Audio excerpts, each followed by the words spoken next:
तो प्रिय छात्रों, रात के आपके 9 बज चुके हैं और 9 बजे आपका यहाँ पे असली पेपर आपका बदल चुका है। जी हाँ छात्रों, ये क्वेश्चन पेपर कल के पेपर में आपको डायरेक्टली देखने को मिलेगा। देखिए, ये आपका 519 सेट आपका सी का पेपर है, क्लास आपका 10th गणित का पेपर, 100% आपका पेपर आपका चेंज हो चुका है। तो आपको जो भी छात्र यहाँ पे वीडियो देख रहे हैं, बिल्कुल आप इस वीडियो को अंत तक देखिए, स्किप मत करिएगा। यदि आपने यहाँ पे स्किप किया तो आप यहाँ पे कल 75 में से जो आपको 75 नंबर लाने वाले हैं, आप नहीं ले पाओगे। आप एक एक क्वेश्चन फटाफट रट लो। विषय कोड आपका 100 है, पूरा पेपर आपका रियल है। यहाँ पे आप देख सकते हैं प्रॉपर आपका कोडिंग मिलेगा, साथ में आपको हर एक क्वेश्चन यहाँ पे देखिए, सभी पूरे क्वेश्चन आपके 23 हैं और आपको मैं यहाँ पे 23 क्वेश्चन के आपको पूरा पेपर दिखाऊंगा और इनके आंसर लगातार आपको यहाँ पे दूंगा।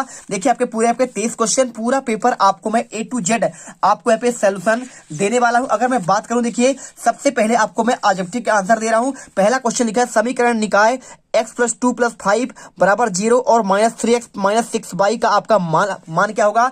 अद्वितीय हल होगा, कोई हल नहीं होगा, अनंता अनेक हल होंगे या फिर आपके 2 हल होंगे। देखिए सिंपल सा पढ़ लीजिए, 70 नंबर से कम बिल्कुल आपके आएंगे ही नहीं, इसकी मैं गारंटी लेता हूं। तो देखिए, आपको आंसर यहाँ पे जब इसको मान रखेंगे ना, A1/A2 = B1/B2 = C1/C2, तो कोई भी आपका मान इक्वल नहीं होगा, इसलिए आपको यहाँ पे आंसर कर देना है, कोई हल नहीं होगा। ठीक है, ब नंबर करेक्ट आंसर होगा। इसके बाद यदि द्विघात समीकरण x² + bx + c में आपके शून्यक अल्फा और बीटा हो, तो अल्फा + बीटा का मान क्या होगा? देखिए बहुत सिंपल आंसर है, अल्फा और बीटा मतलब इसका मान क्या होता है? आप जानते होंगे कि आपका जो अल्फा और बीटा का मान होता है, यहाँ पे आपका देखिए अल्फा और एक आपका होता है प्लस और एक आपका होता है इसका माइनस b/a होता है, और अल्फा × बीटा का मान यहाँ पे आपका होता है, देखिए यहाँ पे c/a आपका a होता है। अब देखिए पूछा क्या है, पूछा है इसमें अल्फा + बीटा का मान, तो यानी आपका -b/a आपका a होगा, राइट आंसर A नंबर होगा। इसके बाद किसी एपी में, ठीक है,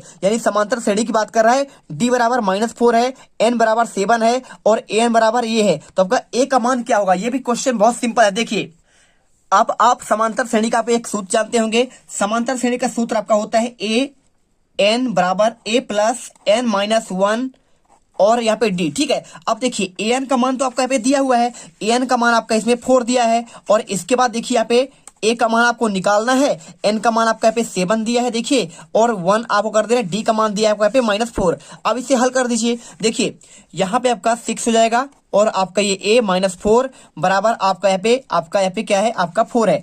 अब अगर मैं आगे आंसर की बात करूं, तो आपका यहाँ पे देखिए क्या होगा, यहाँ पे आपका हो जाएगा, देखिए यहाँ पे अगर आप मान निकालेंगे तो यहाँ पे आपका देखिए यहाँ पे क्या हो जाएगा, 6 चौको आपका होगा 24। ठीक है, तो आपका यहाँ पे जो a+ है, a+ आपका यहाँ पे -24 होगा। अब a का मान जब आप निकालेंगे तो देखिए उधर पक्षांतर होगा, यानी 24 प्लस में हो जाएगा और +4 आपका हो जाएगा 28। सिंपल सी बात है, तो a का मान आपका 28 निकल कर आएगा। राइट आंसर आपको D नंबर लगाना है। और बिंदु 4 में देखिए 0,6 और आपका 0,2 के बीच की दूरी पूछा है, तो बीच की दूरी देखिए आपका जो यहाँ पे सेट आपका B था, यहाँ पे आपका सेम क्वेश्चन आपका इसमें भी आया हुआ था। देखिए यहाँ पे आपका बीच की दूरी पूछी गई थी, तो आपका बीच का दूरी आपका सेम आपका प्रोसेस रहेगा। और अगर मैं इसके आंसर की बात करूं, तो इसमें आंसर आपको देखिए ना तो 6 होगा, ना तो आपका यहाँ पे 2 होगा, ना तो आपका 4 होगा।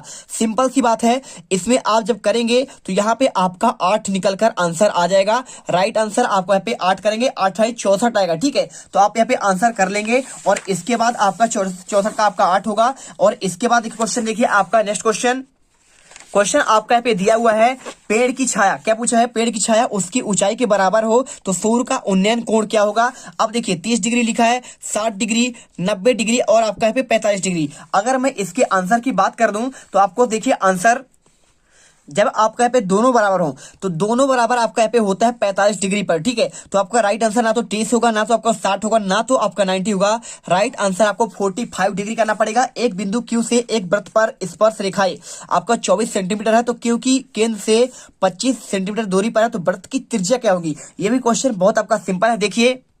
देखिए अगर आप इस क्वेश्चन को हल करना चाहते हैं तो यहाँ पे आप इस प्रकार से पूरा क्वेश्चन हल कर सकते हैं। आपका लास्ट में 49 आएगा और 49 आपका 7 का होता है, तो आपका ओपी का मान आपका यहाँ पे 7 सेंटीमीटर आपका आंसर निकल कर आ जाएगा। इसके बाद क्वेश्चन देखिए, यहाँ पे आपके इंग्लिश मीडियम वाले छात्रों के लिए आपके सभी क्वेश्चन यहाँ पे आप देख सकते हो, पूरे आंसर आप यहाँ पे कर लीजिए। और इसके बाद आपको क्वेश्चन देखिए, यहाँ पे आपका आता है क्वेश्चन नंबर आपका 3।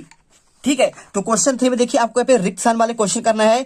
यदि px का एक द्विघात बहुपद है तो px आपका 0 का डैश डैश क्या कहते हैं आपको बताना पड़ेगा। तो अगर मैं इसके आंसर की बात करूं, देखिए आपको यहाँ पे आंसर कर देना है। आपका देखिए px आपका एक द्विघात बहुपद है तो px आपका 0 को आपका भाई वर्ग समीकरण कहलाता है। तो आंसर आपको भाई वर्ग समीकरण आपको आंसर कर देना है। और इसके बाद क्वेश्चन देखिए, एक समांतर श्रेणी में प्रथम पद आपका a है तथा आपका सर्वांतर d हो तो उसका आपका nवा पद डैश डैश होगा। आप जानते हैं क्या होता है आपका nवा पद, वो आपका होता है आपका ये होता है, देखिए a1 बराबर आपका a प्लस n-1 और बाहर आपका कोष्टक में आपका डी होता है। ये आपका सूत्र होता है।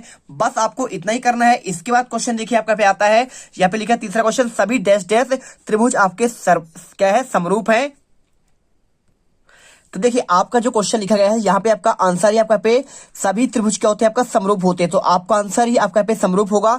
किसी बिंदु की एक्स अक्ष से दूरी आपका पे क्या कहलाता है, आपका देखिए बाई अक्ष से दूरी आपका एक्स का निर्देशांक कहलाता है। क्या कहलाता है, निर्देशांक होगा। और इसके बाद क्वेश्चन देखिए, एक वृत्त की डैश डैश समांतर रेखाएं हो सकती है। तो देखिए एक वृत्त की आपका दो समांतर रेखाएं हो सकती है। ठीक है, अगर आप चाहो तो इसे कैसे कर सकते हैं, देखिए आपको मैं समझा देता हूं।